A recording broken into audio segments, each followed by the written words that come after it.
لماذا سمى الله غلام زكريا يحيى؟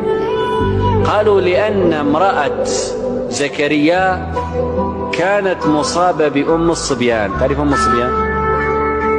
يعني تسقط، كل ما تحمل ولد يسقط ميتا، تحمل يسقط ميتا، فأدى لها كثرة الإسقاط للعقر، والعقر هو عدم الحمل، فأصبحت عاقرا. ويقول لك لا عقر إلا بعد ولادة، ولا عقم إلا بعد ولادة، فعقرت يعني خلاص كبرت ولا عادت فيها حمل، كانت امرأة عاقرة. فيوم بشر بالغلام حمل هم أنه سيموت كما مات إخوانه، فقال الله اسمه يحيى، يعني هذا الولد بأمر الله سيحيا ولن يموت كما مات إخوانه من قبل. اسمه يحيى، لم نجعل له من قبل سميا، لم يسمي أحد في التاريخ قبل يحيى باسم يحيى. والسمي هو الموافق في الاسم، وفلان سمي فلان يعني اسمان متشابهان. لم نجعل له من قبل سميا. طيب زكريا الآن يريد العلامة الدالة على أنه فعلا دعاء مستجاب، ويريد الآية على أنها حملت. قال رب اجعل لي آية، أول ما تحمل نبي علامة. قال له آيتك ألا تكلم الناس 3 ليال سويا، يعني آية إن هذا الكلام حق، أن الكلام سيؤخذ منك فلا يؤذن لك بالكلام لمدة 3 أيام. الصباح وجد زكريا نفسه لا يستطيع يتكلم، فخرج على قومه من المحراب اللي كان يدعو فيه، قائم يصلي في المحراب، خرج على قومه من المحراب يبغى يتكلم كالعادة، وجد نفسه ما يقدر يتكلم، فأوحى إليهم، أشار إليهم أن سبحوا بكرة وعشية.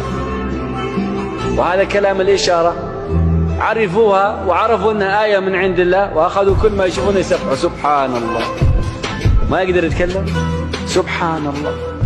بعد 3 أيام انطلق يتكلم. حملت زوجته بيحيى فعلا، وجاءت ساعة 0 وولدت إيساع امرأة زكريا يحيى، وأصبح يحيى نبيا من ولادته. يا يحيى خذ الكتاب بقوة، خذ الكتاب تو تولد.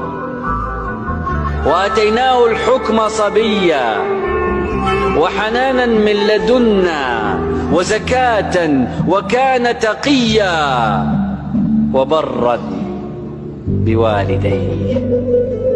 من شدة بر يحيى بأبيه لم ينظر في وجهه قط، منذ اتولد لم ينظر في وجه أبيه ولا أمه، نزل راسه. وبرا بوالديه، بالأب والأم، وكان تقيا لله. قال أهل العلم لا تقوى بلا بر، لا تقوى بلا بر. إذا لم تكن برا بوالديك فلست من المتقين، لأن الله عز وجل قال أن اشكر لي ولوالديك إلي المصير. فمن شكر لله ولم يشكر للوالدين فويل له من الله. العاق يفعل ما يشاء ومصيره النار، ولو صلى وصام وزكى وحج. العقوق من كبائر الذنوب، بل من الموبقات. ما هي الموبقات؟ الموبقة هي الذنب العظيم الذي يوبق صاحبه، يهلك، مهلكات. وبرا بوالديه ولم يك جبارا شقيا.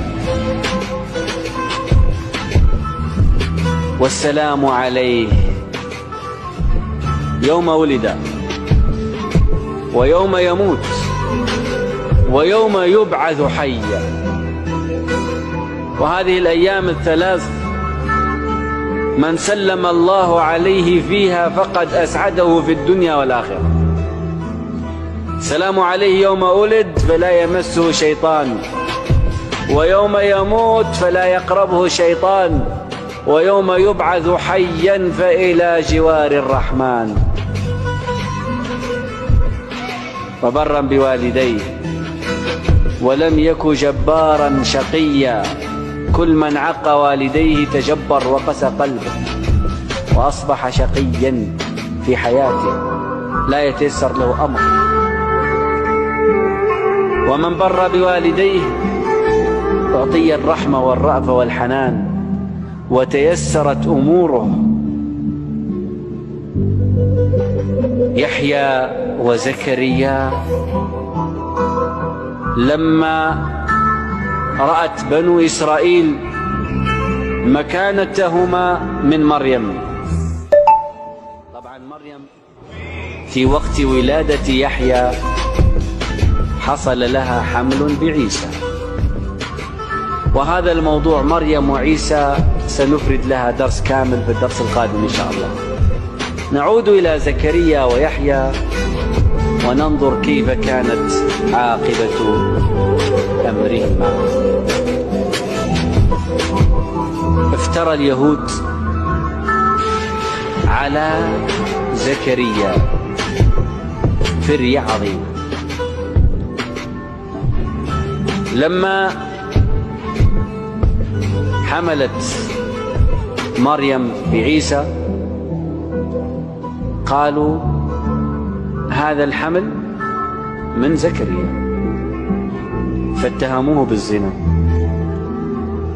وأخذوا يعادونه من ذلك الوقت ومن بعد مولد عيسى وبعد مولد يحيى، ويتهمونه بأنواع من الفسوق والفجور هو منها بريء، حتى جاءت تلك الساعة. طبعا كان هو قاضي يقضي بينهم ويؤم ويصلي بهم. كان هناك ملك من ملوكهم مات فورث الملك ولده، وكان الولد فاجرا. هذا الولد أراد أن يتزوج بابنة أخيه، وأرسل إلى زكريا يريد الفتوى بجواز ذلك. قال له زكريا لا يجوز للرجل أن يتزوج بابنة أخيه، حرام عليه. فغضب وأمر بقتل زكريا. فقتل زكريا عليه السلام صبرا. وقيل إنه جاء إلى شجرة ففتحها الله له ودخل بداخل جوفها يحتمي فيها، فقطعوا الشجرة وقتلوه بداخلها. بقي يحيى. أما يحيى بالناس، وأصبح الناس يأتون إليه بعد موت أبيه. وقامت تلك الفاجرة أيضا بإغواء عمها، وشربت الخمر وأشربته إياه حتى هم بها، فقالت حتى تدفع مهري. فقال لها وما مهرك؟ قالت رأس يحيى. فأرسل إلى يحيى فقتل وقطع رأسه وجيء به يذلب دما. فلما رأته الفاجرة رمت نفسها فقتلت نفسها. وقامت معركة في بني إسرائيل بعد قتل يحيى عليه السلام، واستمرت وتفرقوا وتمزقوا، وبعث الله عيسى ابن مريم، وبدأت حرب أخرى مع عيسى ستأتي بتفاصيلها في الحديث عن مريم وابنها عليهم الصلاة والسلام. لماذا